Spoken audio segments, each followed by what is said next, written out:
Bonjour à tous, alors après 3 mois d'absence me voilà de retour avec le concept les 10 lieux insolites du Portugal numéro 2. C'est un concept qui a plutôt bien marché, c'est la vidéo qui a fait le plus de vues.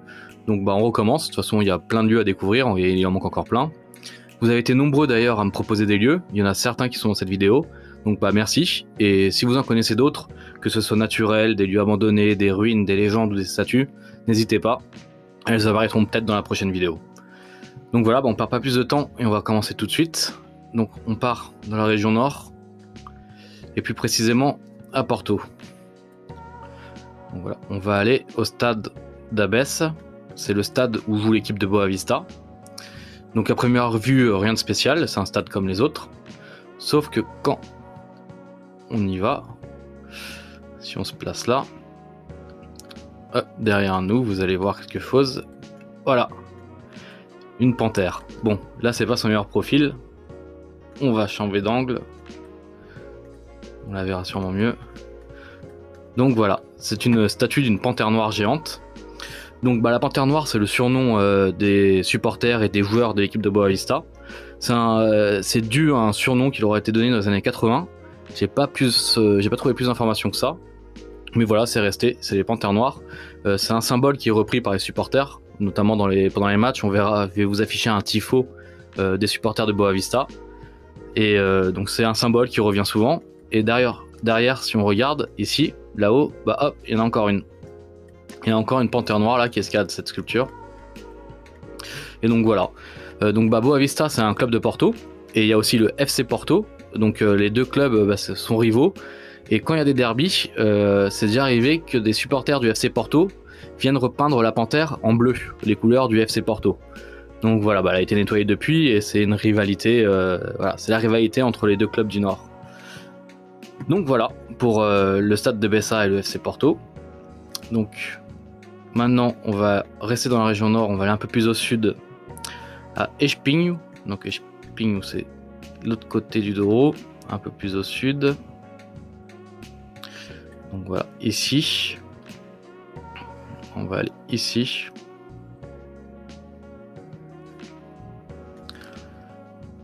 Hop. Donc exactement là. Donc voilà. On le voit, on est sur la place da Bicha da Sete Cabeças. Donc Bicha da Sete Cabeças, si on devait le traduire en français, Bicha c'est un serpent géant. Donc ça serait un serpent géant à 7 têtes. D'ailleurs, on voit la représentation ici, sur un azulejo. Et si on va un peu plus par là, ici aussi, on retrouve un panneau en azulejo avec le serpent à 7 têtes. Donc, s'il est là, c'est parce qu'il y a une légende. Il y a un jour, il y a très longtemps, un serpent géant à 7 têtes serait apparu. Les villageois auraient pris peur et se seraient échappés. Et le lendemain, quand ils seraient revenus, tout le bétail qu'ils avaient laissé derrière eux, les moutons, les vaches, les cochons, enfin tout ça, avait été tué par le serpent à 7 têtes. Donc ils ont décidé de se révolter, ils l'ont trouvé et ils l'ont tué. Donc après ça, ils l'ont découpé en petits morceaux, et ils l'auraient enterré par ici, et ils auraient construit une chapelle par-dessus. Sauf que cette chapelle, comme on peut le voir ici, il y a une rivière, et cette rivière aurait débordé un jour à cause d'une inondation, et aurait emporté la chapelle. Et de cette chapelle ne resterait plus que le panneau d'azulejo qui est affiché ici. Donc voilà. Donc c'est la légende du serpent à 7 têtes. Il y a une autre ville dans le nord qui a une histoire très très très semblable. C'est Faf. Donc d'ailleurs si on va à Faf, hop. Donc, Faf ici, on peut voir là qu'il y a une rue da Bicha da Sete Cabeças. Donc parce que voilà, ici aussi il y a une histoire similaire. D'ailleurs en centre-ville il y a la mairie qui a fait une œuvre de street art géante, une fresque géante qui retrace cette histoire. Et l'histoire est légèrement différente selon les versions. Les 6 autres têtes en fait seraient des fils de ce serpent. Mais l'issue est la même, il y a un homme courageux avec son chien qui est allé et qui l'a tué. Donc voilà, donc ces deux villes du nord ont une histoire commune avec un serpent géant à 7 têtes. Hop, donc voilà, donc on va finir avec la région nord avec un dernier lieu qui est ici, à Villanova-de-Kirch. Donc on va zoomer, hop, voilà. On va se mettre sur cette route. Donc voilà, il y avait beaucoup de brouillard à cette période où Google est passé. Mais on va quand même pouvoir voir, voilà, ici, on devine quelque chose. Si on met en 2010, normalement il fait plus beau. Donc on voit des ruines d'un bâtiment. Donc voilà, heureusement qu'il y a des photosphères, on va aller voir ça de plus près. Donc là, il y a un drone qui nous a fait une photo, voilà. Donc, en fait, c'est une façade, la façade d'un bâtiment qui s'appelle les As Obras do Fidalgo, donc on va traduire ça par les travaux du noble. Donc c'est une maison de noble, enfin un projet de maison de noble qui s'est arrêté à la façade. Donc on peut voir, ça a été construit entre 1740 et 1760 dans un style baroque. On n'a pas beaucoup d'infos, mais c'est quand même classé monument d'intérêt public parce qu'il y a énormément de détails. Là on voit pas très bien ici, mais si vous cherchez des photos sur internet, vous verrez, c'est très travaillé, c'est très beau. Mais voilà, j'ai pas trouvé plus d'informations, je sais pas pourquoi les œuvres se sont arrêtées, s'il y a plus d'argent, si... Là, j'ai vu une possibilité, ce serait que l'architecte est mort, donc du coup les travaux se sont arrêtés. Mais bon, voilà, donc il reste plus que cette façade, qui est un peu délabrée, mais qui vaut le détour. Donc voilà, si vous passez par là-bas, n'hésitez pas à y aller, m'envoyer des photos. Donc c'était notre troisième lieu. Donc maintenant, on va aller vers le quatrième. Donc avant de descendre un peu plus vers le sud, on va faire un petit crochet par les Açores. Et là, en fait, c'est un endroit naturel magnifique. On peut voir ici un petit îlot, un îlot de Vilafranca do Campo, et c'est, on dirait un îlot de Pierre des Caraïbes, enfin un îlot qu'on aurait pu retrouver dans les Caraïbes ou dans les Maldives. C'est magnifique, c'est pour ça que j'ai décidé de le mettre. Il y a des photos de drones aussi qui sont oufissimes, voilà, regardez-moi ça. Enfin, personnellement, je sais pas vous, mais moi j'ai trop envie d'y aller, ça a l'air magnifique. Et du coup, c'est un ancien volcan, c'est pour ça qu'il y a cette forme ronde parfaite. Et c'est assez connu parce que Red Bull organise des concours de plongeon. J'ai vu des images, je crois que c'est à partir d'ici, et ils organisent un concours de plongeon, donc ça a attiré beaucoup de monde. Et au fil de, enfin dans l'histoire, il y a très très longtemps, les Portugais s'en servaient aussi, c'est pour protéger les bateaux. Donc ils mettaient des bateaux ici, et voilà, du coup naturellement ils étaient protégés, et il y avait une petite forteresse qui les protégeait. Et on peut aller voir, hein, c'est ouvert au public, on peut y aller. Il y a des... voilà, donc on peut voir, c'est ouvert aux touristes, c'est la baignade, ça fait une piscine naturelle géante. Donc ça a l'air d'être un spot assez sympa. Donc voilà, aux Açores, ce petit îlot à peu près 1 km de la côte. Donc, on retourne sur le continent. Ici, à la frontière avec l'Espagne, à Peña Garcia. Donc, c'est une petite ville fortifiée avec un petit château comme il y en a tout le long de la frontière. C'était un château qui a appartenu aux Templiers aussi pendant un moment. Hop, donc voilà, une ville plutôt médiévale. Mais quand on y va, hop. D'ailleurs, il y avait un petit détail que je vais vous montrer ici. On voit qu'ils ont même récupéré les canons du château pour faire des bancs. Mais ce qui est particulier, c'est quand on regarde par là, donc voilà, il y a le jardin enfant.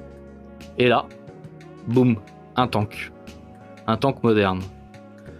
Donc c'est un peu bizarre, forcément un tank juste à côté du jardin d'enfant. Et j'ai regardé les reportages, j'ai essayé de me renseigner pourquoi il était là. Et même les habitants, enfin les locaux, ne savent pas ce que ce tank fout là. Donc j'ai regardé un reportage de la SIC qui avait mené l'enquête. Et en fait, c'est un gros quiproquo. C'est la municipalité qui avait demandé à l'armée de mettre à disposition un vieil avion pour pouvoir le convertir en espace de jeu pour les enfants. Sauf que l'armée n'avait pas d'avion à disposition à ce moment-là, ils ont dit on a un tank. Et la municipalité a accepté, ils ont récupéré le tank et sans trop savoir comment faire, ils l'ont posé là. Donc depuis c'est là, il y a le tank qui est là, il y a aucune raison historique à ce que ce tank soit là, mais il est là. Donc voilà, c'est un peu une ville médiévale avec un château de Templiers un peu plus loin, avec un tank moderne qui est ici stationné. Donc voilà, c'est un contraste assez bizarre. Hop, maintenant, pour notre 6e lieu, on descend.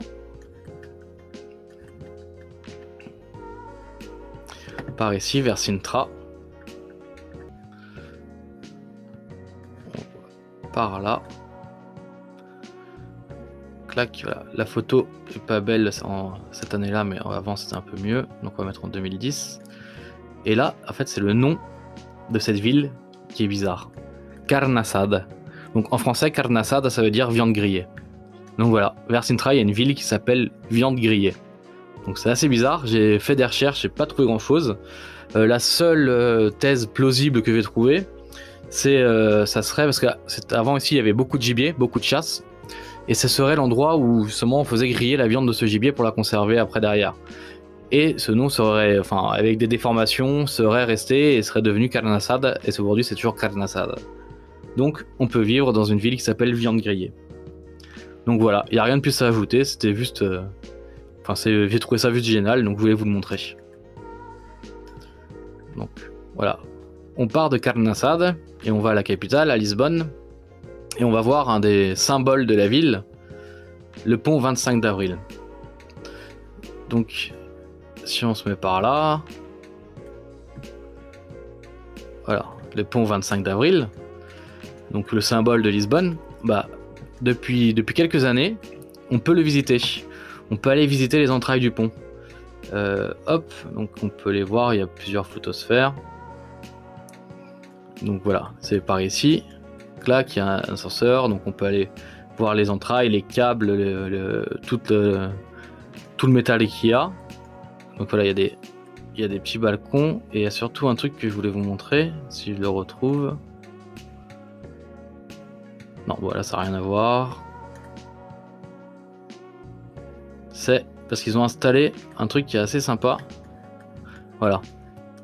Il y a un petit balcon tout en verre qui donne sur le pont au niveau des voitures et avec une vue sur Lisbonne et le Tage.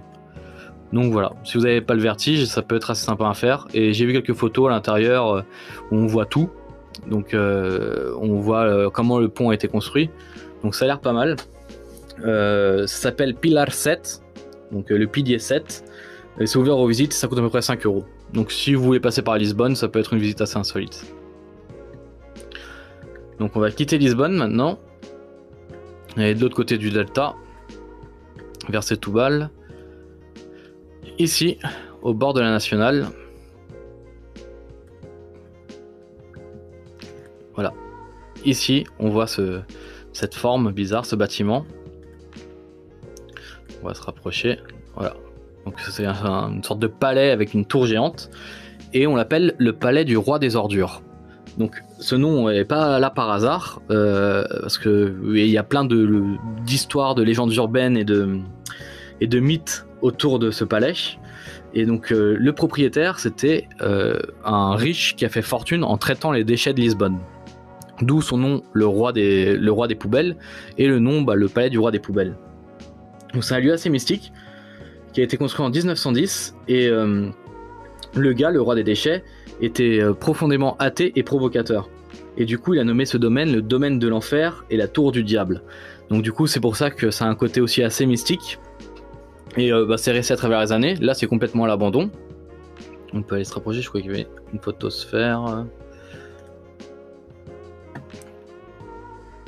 Voilà. Donc, ce palais est énorme, il a servi de hangar pendant quelques années, mais il n'a jamais vraiment été habité. Et s'il est aussi haut, c'est parce que la légende dit que le gars voulait du haut de son palais voir ses propriétés qui étaient à des dizaines et des dizaines de kilomètres d'ici. Donc il voulait avoir une vue panoramique et voir toutes ses possessions. Donc le mec un peu mégalo, quoi. Et donc là-bas, c'est complètement à l'abandon. Mais c'est le nom qui est aussi drôle, c'est le palais du roi des poubelles. Donc Rei do Lixo en portugais. Donc voilà, c'est par ici. Hop. On va continuer encore un peu vers le sud. Et on va à Cuba. Et oui, au Portugal, il y a une ville qui s'appelle Cuba, réellement, qui s'appelait comme ça avant l'île dans les Caraïbes. Et justement, c'est ça la particularité. On va le voir tout de suite. Ici, il y a une statue d'un navigateur. Et quand on regarde son nom, Christophe Colomb. Donc il y a une statue de Christophe Colomb qui est là, parce que c'est une histoire dont j'ai déjà parlé sur mon compte Instagram, mais d'après plusieurs théories historiques, Christophe Colomb aurait pu être portugais et justement être né ici à Cuba. Il y a plusieurs arguments qui alimentent ces thèses-là et ces théories, notamment le fait qu'il y a plusieurs îles et plusieurs lieux dans les Caraïbes et en Amérique qui s'appellent comme les villes du sud du Portugal, et il y en a plein d'autres. Donc vous invite à les découvrir. Il y a des romans fiction qui ont été écrits sur le sujet, etc. Après, voilà, c'est plus ou moins plausible, mais moi j'y crois pas trop personnellement, mais je trouve ça drôle, et pourquoi pas après tout. Donc voilà pourquoi il y a une statue de Christophe Colomb ici. Il y a une autre statue de Christophe Colomb au Portugal aussi, c'est à Madère. D'ailleurs la statue de Madère a été vandalisée, en ce moment les statues de Christophe Colomb se font souvent vandaliser. Donc voilà. Donc voilà, c'était la statue de Christophe Colomb à Cuba, au Portugal. Et pour notre dernier lieu, on va aller sur la côte de l'Alentejo pour voir un dernier site un peu abandonné, laissé à l'abandon, sur la plage de Patacho, ici. On peut le voir ici. Déjà, il y a une carcasse d'un bateau qui est à l'abandon. On peut aller voir de plus près avec Google. Donc, là voilà. Enfin là, elle est dans un très mauvais état. En ce moment, actuellement, je sais pas en quel état, elle doit être encore pire. Mais ça fait plus de 25 ans que cette carcasse est là. Donc c'est le Clemens, un navire hollandais. Et c'est très bizarre l'histoire de ce bateau qui s'est échoué ici.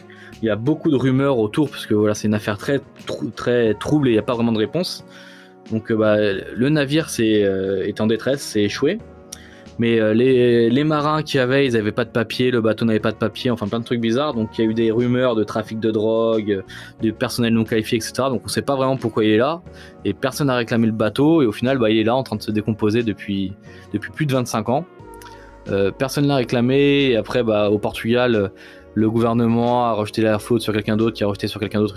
Donc voilà, au final, le truc il est là en train de pourrir. Mais voilà, c'est une attraction touristique en même temps.